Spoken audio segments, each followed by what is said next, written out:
हमने बहुत सारी ऐसी वीडियोस देखी हैं जिसके अंदर लोग आपको गाइड कर रहे हैं कि अगर आप उनके थ्रू एमबीबीएस अब्रॉड करते हैं तो वो आपको क्या क्या सपोर्ट देंगे इंडिया के अंदर वीजा प्रोसेस के अंदर, और जब आप अब्रॉड पहुंच जाएंगे तो वहां पर उनकी टीम का क्या सपोर्ट रहेगा। वो आपको बताते हैं कि इंडियन खाना वहां पर कैसे अवेलेबल है, वहां के लोग कितने अच्छे हैं, वो कंट्री कितनी सुंदर है। बट उस सबसे ज्यादा जरूरी है ये जानना कि क्या वहां की जो यूनिवर्सिटीज हैं, जिस कंट्री में आप पढ़ने जा रहे हैं, क्या वो एनएमसी की गाइडलाइंस को फुलफिल करते हैं। क्योंकि अगर वो एनएमसी की गाइडलाइंस फुलफिल नहीं हो रही तो बाकी सब चीजें वेस्ट हैं। आपकी डिग्री इंडिया में रिकॉग्नाइज नहीं होगी और आप सिर्फ और सिर्फ एक 12th पास ही रह जाएंगे। तो इस वीडियो में मैं आपके साथ शेयर करूंगा वो सारी एनएमसी की गाइडलाइंस, प्लस साथ ही साथ ये भी बताऊंगा कि कौन सी कंट्रीज उस गाइडलाइंस को पूरा कर रही हैं। तो चलिए मेरे साथ इस वीडियो को स्टार्ट करते हैं। So as we all know कि एमबीबीएस अब्रॉड कभी भी किसी बच्चे की पहली प्रायोरिटी नहीं है। हर बच्चे का यही ड्रीम है कि वो एमबीबीएस इंडिया से करे, और the right admission private limited इसमें आपकी पूरी तरह सपोर्ट करती भी है। हम यहां पर कोशिश करते हैं कि हर बच्चे की इंडिया की अंदर ही उसके गिवन मिनिमम बजट के अंदर एडमिशन हो जाए। बट अगर due to any reason admission नहीं हो पा रही, हमारे बजट में वो कॉलेजेस फॉल नहीं कर रहे, तो हम अब्रॉड के लिए भी आपको गाइड करेंगे। तो यहां पर हम देखते हैं सबसे पहले कि क्या क्या गाइडलाइंस हैं जो आपको समझनी है अब्रॉड जाने से पहले।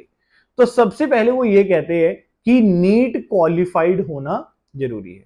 यानी कि अगर कोई भी बच्चा एमबीबीएस अब्रॉड से करना चाहता है तो उसका नीट क्वालिफाइड होना, जो भी उस पर्टिकुलर ईयर का स्कोर होगा वहां पर वो सेटिस्फाई करना चाहिए। अगर वो नीट क्वालिफाइड नहीं है तो जब वो वापस इंडिया में आएगा तो वो नेक्स्ट का एग्जाम नहीं दे पाएगा और जो उसकी डिग्री है वो रिकॉग्नाइज नहीं होगी। तो बिल्कुल भी किसी की ऐसी बातों में मत आइए, क्योंकि पूरे साल के बीच में ऐसे बहुत सारे फोन कॉल्स आते हैं, बहुत सारे लोगों से इंटरेक्शन होती है सेमिनार्स के अंदर, जिसमें वो बताते हैं कि कोई उन्हें गाइड कर रहा है कि इस साल अगर आप नीट क्वालिफाइड नहीं है तो कोई बात नहीं, आप एमबीबीएस अब्रॉड में एडमिशन ले लीजिए, अगले साल आप दोबारा से नीट का पेपर देना, आप पास हो जाओगे तो आपकी डिग्री अगेन वैलिड मानी जाएगी। नहीं, तो आपका नीट क्वालिफाइड होना बहुत ज्यादा जरूरी है। हाँ, यहां पर एक पॉइंट है जो आप सब कंसीडर कर सकते हैं, वो ये है कि आपका 3 साल तक का नीट का स्कोर वैलिड होता है। यानी कि मान लीजिए कि अगर आप 2022 में नीट क्वालिफाइड थे, 2023 में नीट क्वालिफाइड थे,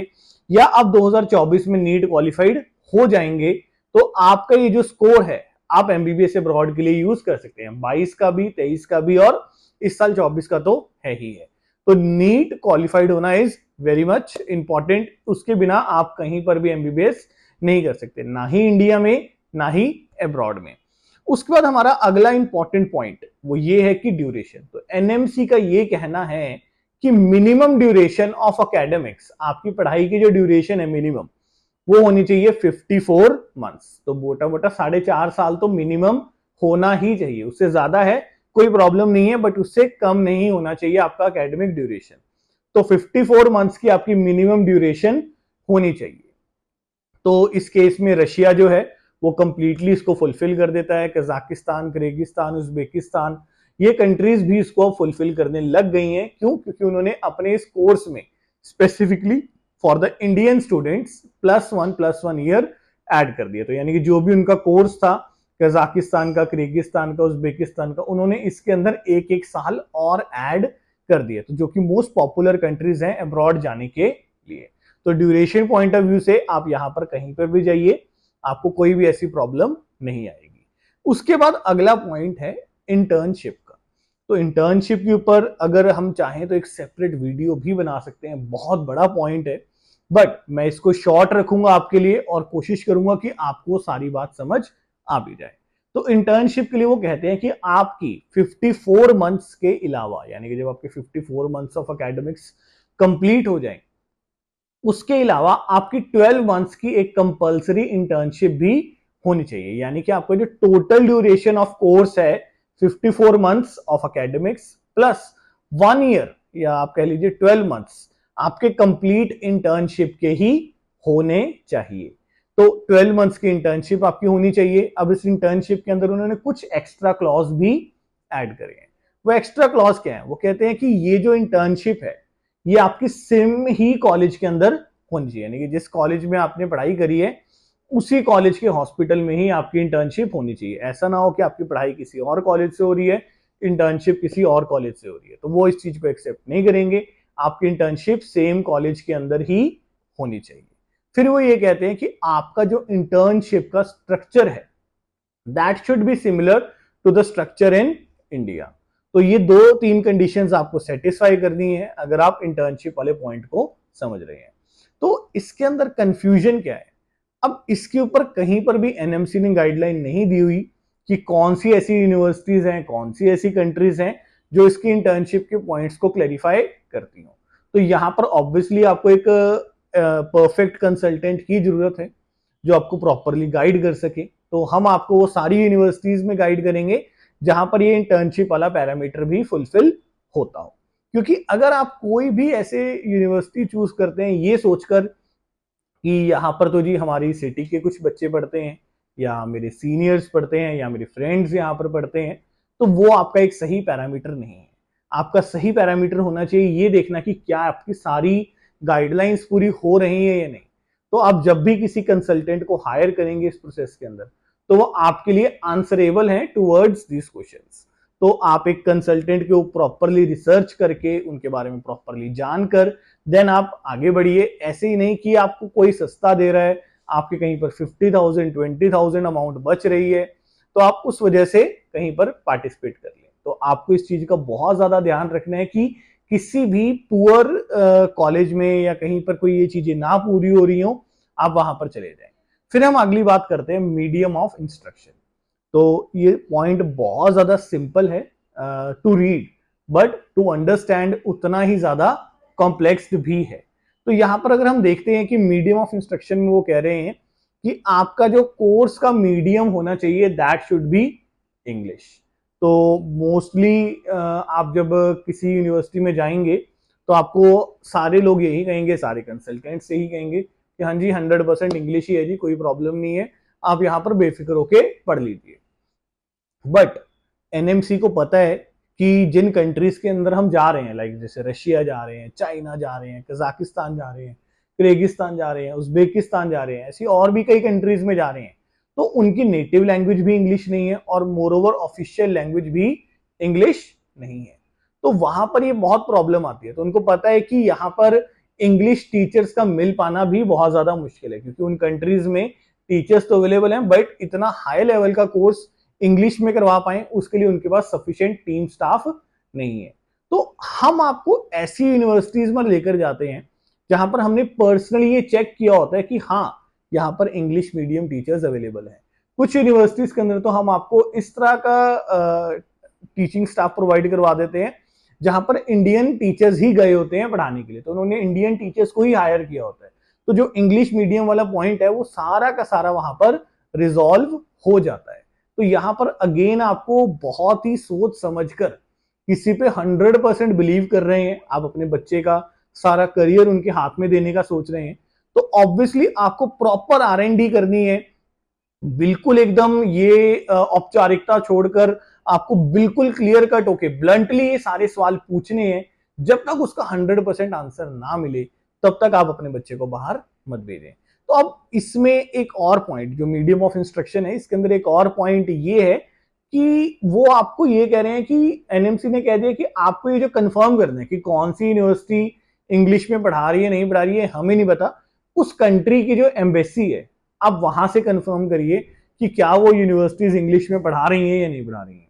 तो जैसे कि हमारी एनएमसी इंडियन है उसने ये काम किसी और को दे दिया, ऐसे हमारी एम्बेसीज भी इंडियन है उन्होंने ये काम आपको दे दिया। उन्होंने अपनी एम्बेसीज, अब जब जाएंगे उस पर्टिकुलर कंट्रीज की एम्बेसीज में और वेबसाइट पे तो आप जाकर देखेंगे education in Russia, education in जो भी उस कंट्री है, तो वहां पर जाकर जब रीड करेंगे तो कहेंगे कि ये आपकी जिम्मेवारी है, यानी कि जो बच्चा वहां पढ़ने जा रहा है ये उसकी जिम्मेवारी है पता करना कि क्या मैं जिस यूनिवर्सिटी में एडमिशन लेने वाला हूं क्या उस यूनिवर्सिटी में 100% इंग्लिश मीडियम में ही इंस्ट्रक्शंस हैं या नहीं है। तो ये आपकी अपनी जिम्मेवारी है। ऐसा ना हो कि आप चले जाएं बाद में सेकंड थर्ड ईयर में आपको पता लगे कि यार ये तो बाइलिंगुअल हो गया, तो बाद में आपको प्रॉब्लम क्रिएट हो। तो कोई भी प्रोविजन लेकर नहीं चलना है। एमबीबीएस अब्रॉड से रिस्की प्रोडक्ट तब है अगर आपको प्रॉपर गाइडेंस ना मिले। तो आपने बहुत ही किसी भी ट्रस्टेड बंदे को हायर करिए जो आपको ये सारी चीजें दे सके। अगर आप हमारे थ्रू जुड़ते हैं, मैं आपको श्योर करता हूं कि हम आपको इंग्लिश मीडियम वाले कोर्स में ही भेजेंगे। प्लस हो सकता है कि कुछ कंट्रीज में तो इस तरीके से है कि बहुत सारे इंडियन टीचर्स उन्होंने हायर कर रखे हैं to teach the MBBS students. फिर हम अगले पॉइंट पर आते हैं जो कि बहुत सिंपल है और मोस्टली सारी कंट्रीज ही उसको सेटिस्फाई कर देती हैं। वो कहता है कि subjects should be same as which are being टीच्ड इन इंडिया। तो यानी कि जो सब्जेक्ट्स इंडिया में पढ़ाए जाते हैं वही सेम सब्जेक्ट्स वहीं पर पढ़ाए जाने चाहिए। तो यस, आप ह्यूमन बॉडी स्टडी कर रहे हैं तो उसमें कोई भी सब्जेक्ट का चेंज नहीं होता है। तो यानी कि यहां पर आपको कोई प्रॉब्लम नहीं, यहां पर हर कंट्री इसको सेटिस्फाई कर देगा। सर द लास्ट पॉइंट, ये सबसे ज्यादा ट्रिकी पॉइंट है और बहुत ज्यादा सोचने वाला भी पॉइंट है, तो वो है लाइसेंस। तो इंडियन जो नेशनल मेडिकल कमीशन है वो ये कह रही है कि आप जब बाहर से एमबीबीएस करके आएंगे तो आपको उस कंट्री का लाइसेंस भी एक्वायर करना होगा। यानी कि जिस भी कंट्री से आपने एमबीबीएस करी है आपको वहां से लाइसेंस एक्वायर करना है टू प्रैक्टिस देयर। तो यानी कि ये जो लाइसेंस है that should be equal to the licence जो वो अपने लोगों को दे रहे हैं। ऐसा नहीं कि आपको कोई भी उन्होंने लाइसेंस दे दिया बट वो लाइसेंस आपको वहां पर प्रैक्टिस करने के लिए नहीं दिया। यानी कि जो उस लाइसेंस है उसकी पावर शुड बी इक्वल जो कि उस कंट्री के एक नेटिव को या उस कंट्री के सिटीजन को मिला है। तो वो लाइसेंसिंग एग्जाम होता है आपका बेसिकली जब भी आप किसी कंट्री में जाते हैं। मोस्टली कंट्रीज में ये जो एग्जाम है वो अपनी नेटिव लैंग्वेज के अंदर ही होता है, जैसे कि चाइना में चाइनीज के अंदर होता है, रशिया में रशियन के अंदर होता है ना। और कुछ कंट्रीज ऐसी हैं जिन्होंने अभी वो एग्जाम लेना शुरू नहीं किया, वो अभी वैसे ही लाइसेंस दे रहे हैं। जैसे कि इंडिया में कुछ साल पहले तक होता था कि जब आपने एमबीबीएस करके बाहर निकले तो आपको ऑटोमेटिकली लाइसेंस टू प्रैक्टिस मिल जाता था। तो ये कहां कहां पर है, कहां पर रशियन लैंग्वेज में है और वो किस तरीके से क्लियर होगा। तो ऐसा नहीं है कि वो क्लियर नहीं हो सकता। आप किसी पर्टिकुलर कंट्री में पढ़ रहे हैं कई सालों तक, तो अगर आप प्रॉपरली वहां पर पढ़ाई करिए, आपने लैंग्वेज सीखी है, तो आप वहां का एग्जाम भी क्लियर कर सकते हैं। बट कोशिश करिए किसी ऐसी कंट्री में जाएं या तो वहां पर ये जो एग्जाम है वो इंग्लिश लैंग्वेज के अंदर हो या फिर वो एग्जाम अभी ना ले रहे हो। तो प्रायोरिटी उस तरीके से रखिए, बट आप इन सब को कंसीडर करके ही बाहर जाने का डिसीजन लीजिए। अगर आप हमारी कंपनी के साथ रजिस्टर होते हैं, आप हमारी कंपनी को हायर करते हैं इस प्रोसेस के अंदर, तो what we will do for you, हम आपके लिए इंडिया की काउंसलिंग भी हैंडल करेंगे। हम कोशिश करेंगे लास्ट राउंड तक कि आपको आपके बजट का ऑप्शन मिल जाए। बहुत बार ऐसा होता भी है कि हम अगर काउंसलिंग की प्रॉपर वेट नहीं करते, हम किसी एक ऐसी कंसल्टेंसी के पास जाते हैं जो सिर्फ और सिर्फ एमबीबीएस अब्रॉड करती है और सिर्फ पर्टिकुलर एक यूनिवर्सिटी ही करती है। तो वो क्या करते हैं, हमें जल्दी से जल्दी वहां पर भेजने के लिए सारा जो भी है प्रोग्राम वो तैयार कर लेते हैं। बट अगर आप हमारे साथ जुड़ेंगे तो हम कोशिश करेंगे कि आपको इंडिया के अंदर ही एडमिशन दिलवाएं। बट अगर एडमिशन ना भी हुआ इंडिया के अंदर तो अब्रॉड के अंदर जो सबसे बेस्ट यूनिवर्सिटी है, बिकॉज द राइट एडमिशन कोई एक पर्टिकुलर यूनिवर्सिटी के साथ डील नहीं करती, वो देखती है कि सबसे बेस्ट डिफरेंट कंट्रीज का क्या है, हम वहां पर आपको भेजेंगे। तो हम कोशिश करेंगे कि आपका इंडिया में हो, इंडिया में ना हुआ तो अब्रॉड के अंदर द बेस्ट यूनिवर्सिटी जो ये सारी चीजें फुलफिल कर रही हो, हम वहां पर आपकी सीट पहले दिन से ही एक रिजर्व करके चलेंगे। तो आई होप कि आपको आज की वीडियो पसंद आई होगी, और अगर आपकी कुछ और भी डाउट्स हैं तो आप गिवन नंबर्स पर हमारे साथ कनेक्ट करिए। अगर आप हमारी टीम को हायर करना चाहते हैं तो हमें व्हाट्सएप करिए, कॉल करिए, हम आपका सारा एडमिशन प्रोसेस हैंडल करेंगे। Till then take care, bye bye, thank you.